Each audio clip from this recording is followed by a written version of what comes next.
নমস্কার বন্ধুরা, কেমন আছেন সবাই? আশা করি সবাই ভালো আছেন। সঙ্গীতাস কিচেনে আপনাদেরকে আবারও স্বাগতম জানিয়ে শুরু করছি আমার নতুন রেসিপি। আজ আমি আপনাদেরকে দুধ কচুর একটি দারুণ রেসিপি শেয়ার করব। আশা করি সবার ভালো লাগবে। চলুন তাহলে দেরি না করে রেসিপিতে যাওয়া যাক।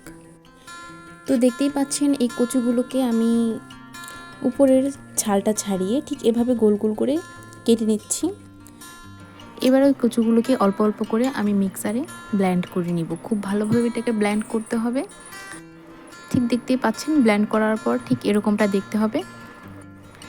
এরপর আমি এর থেকে এক্সট্রা যে জলটুকু রয়েছে সেটুকু খুব ভালোভাবে ছাড়িয়ে নেব। এরপর উনুনে কড়াইটা চাপিয়ে দিলাম।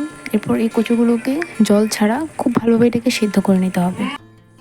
এবার আমি কচুটাকে খুব ভালো করে সেদ্ধ করে নিয়েছি। আমি এই কচুটাকে আজ সামুদ্রিক কাঁকড়া দিয়ে রান্না করব।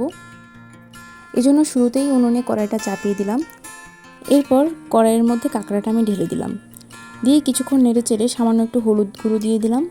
এরপর যখনই কাঁকড়ার জলটা শুকিয়ে আসবে ঠিক তখনই আমি ওখানে কচু সেদ্ধগুলো দিয়ে দিব। এর মধ্যে 1 চামচ লবণ এবং 1 চামচ হলুদ গুঁড়ো, কাঁচা লঙ্কা বাটা, আদা কুচি, কেটে রাখা টমেটো এবং আরও একটু টক হওয়ার জন্য আমি এখানে আমের আচার ব্যবহার করছি। আপনারা চাইলে লেবুর রসও ব্যবহার করতে পারেন। এই রান্নাটা যত বেশি টক হবে তত বেশি খেতে ভালো লাগবে। এবার আমি কিছুক্ষণ নেড়ে চেড়ে কড়াই থেকে নামিয়ে নিব। এবার আমি কড়াইটা আবারও উনুনে চেপে দিয়ে ওর মধ্যে সামান্য তেল এবং 5 ফোড়ন, তেজপাতা এবং সামান্য একটু রসুন কুচি দিয়ে দিব। রসুনটা যখন একটু লাল লাল করে ভাজা হয়ে যাবে ঠিক তখনই আমি কচুটা দিয়ে দিলাম।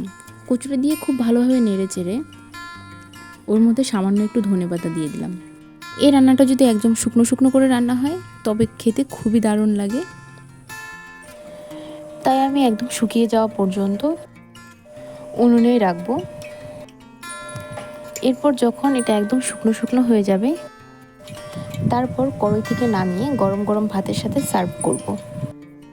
আমি একদম ডিটেলসে রান্নাটা করেছি। আশা করি সবার ভালো লেগেছে। ভালো লাগলে অবশ্যই ভিডিওতে একটি লাইক এবং কমেন্ট করতে ভুলবেন না।